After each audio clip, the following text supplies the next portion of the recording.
L'invité de la matinale. KTO Radio. Bonjour à tous, dernier épisode de notre série sur le jubilé 2025 à l'occasion de l'ouverture de la porte sainte de la basilique Saint-Pierre par le pape François et celle dans la prison de Rébibia. Nous sommes avec Monseigneur Jean Bondu, évêque référent pour le jubilé au sein de la Conférence des évêques de France. Bonjour Monseigneur. Bonjour Étienne. Et merci de nous accompagner tout au long de la semaine. Je rappelle que vous êtes évêque auxiliaire de Rennes.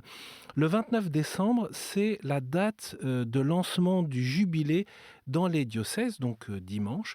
Quelles sont les indications données par le pape François ? Parce qu'on a largement décrit tout ce qui allait se passer à Rome au long de cette année, mais cette démarche jubilaire, elle peut aussi se vivre dans les diocèses.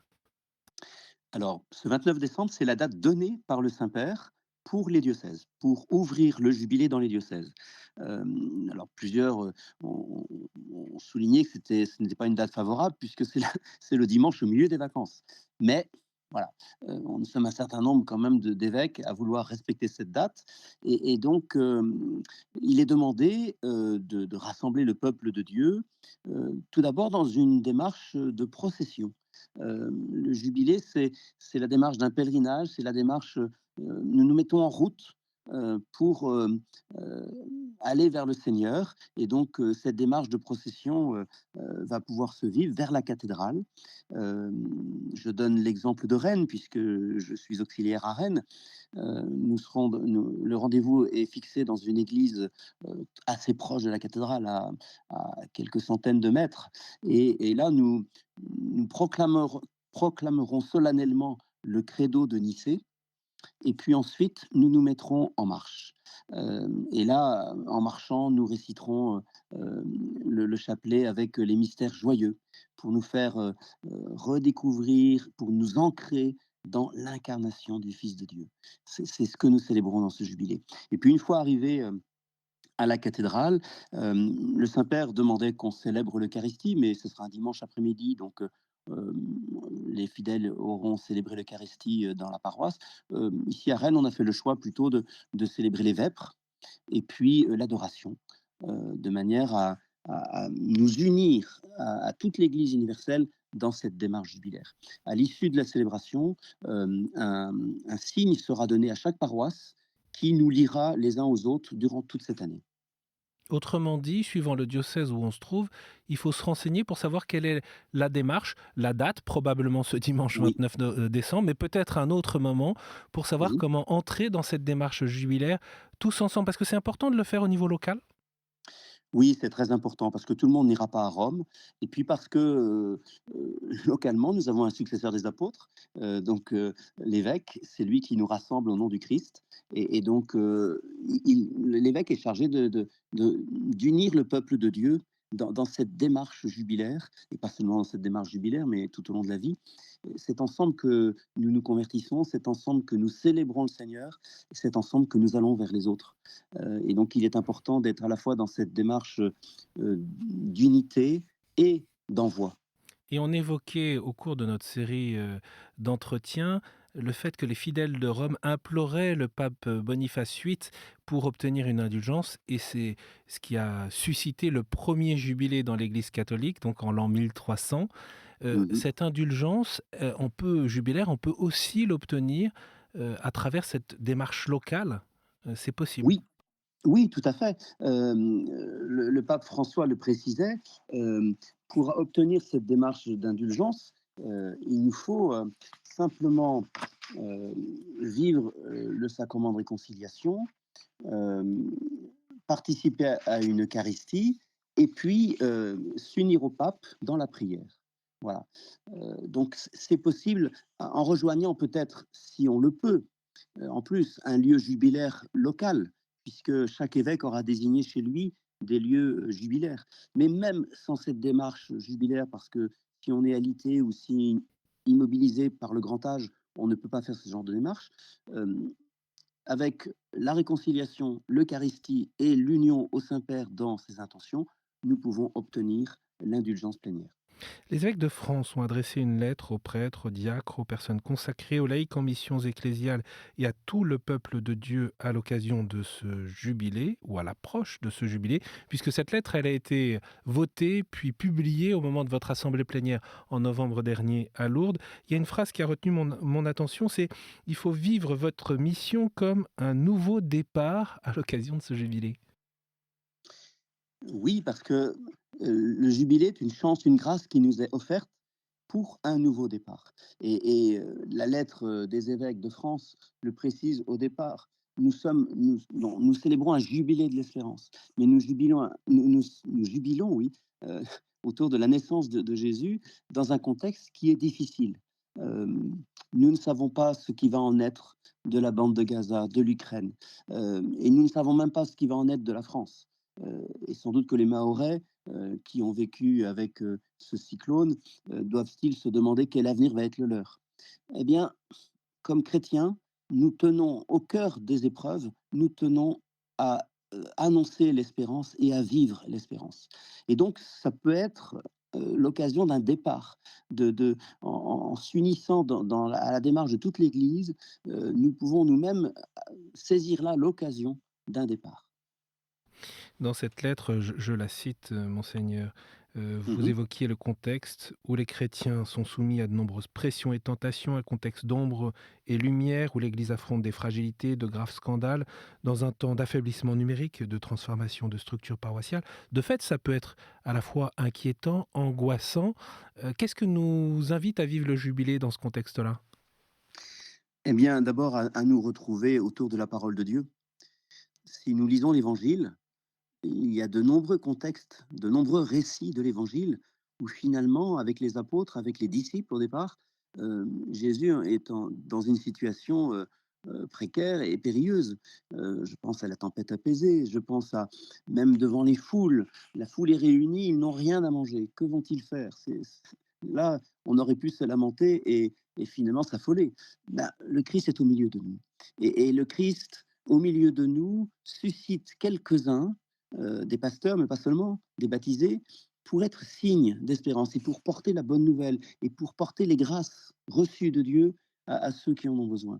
Euh, voilà, il suffit de peu et il suffit de témoins pour pouvoir euh, transmettre la paix, la confiance, l'espérance à ceux qui en ont besoin. Le contexte est aussi celui d'une société civile blessée, vous l'avez un peu évoqué, par la confusion des repères, ce qui n'est pas sans lien, écrivent les évêques, dont vous-même, avec un regain de violence et de radicalisation, y compris dans le débat démocratique. Oui, nous pensons de fait à la violence dans les quartiers, mais pas seulement, dans les rues de Paris aussi, puisque récemment encore un jeune a été tué devant son lycée en région parisienne.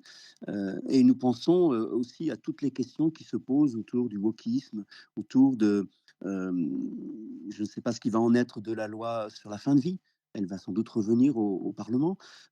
Toutes ces questions qui nous ébranlent dans nos repères habituels, nos repères éthiques. Comment les chrétiens vont-ils se positionner? Est-ce que nous allons suivre le courant à la mode ou est-ce que nous allons pouvoir dire la dignité d'un être à tout moment de son existence, depuis sa conception jusqu'à son dernier souffle naturel? Euh, Comment nous situons-nous? Et là, nous avons besoin d'être unis dans la foi pour pouvoir comprendre ce que le Seigneur nous annonce de la dignité de la personne, des liens qui nous unissent, hein, de nombreux chrétiens, des évêques, mais pas seulement. On dit que cette loi sur la fin de vie, par exemple, elle fragilisait le lien social, puisque finalement, il s'agit peut-être de rejeter, de mettre à l'écart celui qui nous dérange, celui qui use de notre temps et de notre énergie. Bon, comment allons-nous nous situer? Vous voyez, le jubilé, ce n'est pas seulement l'occasion d'une célébration, c'est vraiment l'occasion d'une conversion. On a parlé toute la semaine de conversion individuelle. On peut peut-être parler aussi de conversion au sein de l'Église et au sein de la société, de conversion de groupe. Monseigneur Bondu, vous avez parlé de la foi. Le pape François le rappelle dans sa bulle d'indiction de ce jubilé. Le 1700e anniversaire du concile de Nicée, qui est le premier grand concile écuménique, intervient au cours de cette année jubilaire et les évêques de France aussi y prêtent une très grande attention. Pour quelles raisons?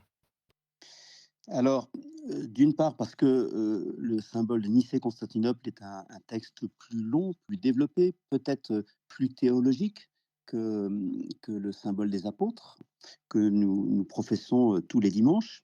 Et puis, c'est l'insistance de notre lettre. Hem, le symbole de Nicée-Constantinople faisait face à une crise qui était la crise arienne, autrement dit des chrétiens qui niaient la enfin, la divinité du Christ. Pour eux, que Dieu puisse se mêler aux hommes en devenant homme, c'était pas possible. Et donc, le Christ était autre chose que Dieu. Voilà. Et donc, ce symbole de Nicée réaffirme la divinité du Christ, réaffirme l'importance de tenir l'incarnation euh, du Fils de Dieu. Dans le numéro 12 de cette lettre, on dit selon une telle perspective, donc l'arianisme, Jésus reste un admirable modèle à imiter, porteur de valeurs, mais puisqu'il n'est plus reconnu comme Dieu, le mystère pascal n'est plus œuvre divine, et par sa mort et sa résurrection, Jésus ne nous communique pas la vie divine. Ça peut être une Voilà l'enjeu. tentation qui nous guette aujourd'hui.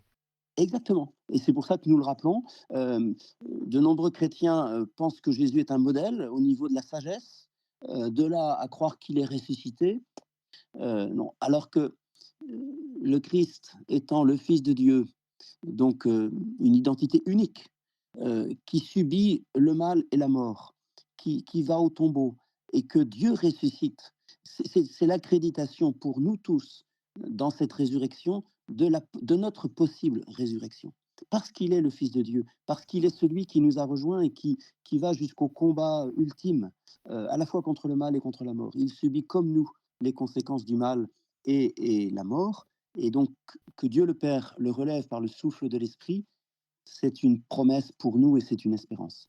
Monse- Et nous tenions à le rappeler, pardon. Monseigneur Bondieu, on arrive au terme de nos échanges autour de ce jubilé 2025, autour de l'ouverture de cette année sainte. J'aimerais savoir quel est au fond votre souhait pour ce jubilé, votre prière alors que ce jubilé s'ouvre. Eh bien, je disais l'autre jour à des chrétiens, euh, l'arrivée de ce jubilé qui s'ouvre le 24 décembre pour l'Église et pour le 29 dans nos diocèses et même dans les paroisses, peut-être le 5 ou le 12 janvier, l'arrivée de ce jubilé est l'occasion pour nous de demander des grâces au Seigneur. C'est une année singulière. Nous aurons une nouvelle année jubilaire en 2033, mais serons-nous encore là? Donc, saisissons cette chance qui nous est offerte, à la fois pour nous-mêmes et puis à la fois pour ce monde.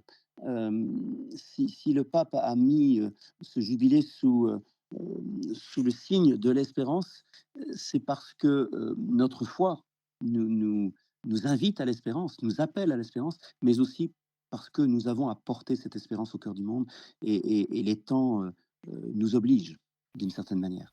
Merci beaucoup, Monseigneur Bondu, de nous avoir accompagnés toute la semaine. On peut retrouver ces différents épisodes sur notre site ktoradio.com et aussi sur toutes les plateformes de podcast, sur YouTube Podcast. Et puis je rappelle aussi ce site pour l'Église catholique, pour la Conférence des évêques de France, église.catholique.fr, et ce site aussi du jubilé, jubileum2025.va. En tapant sur un moteur de recherche jubilé 2025, on tombe dessus très facilement. Et puis bien sûr notre site ktoradio.com. Merci beaucoup. Et puis encore joyeux Noël à tous dans cette octave de Noël et bonne année jubilaire. Merci Monseigneur. Merci, bonne année à tous, bonne et sainte année.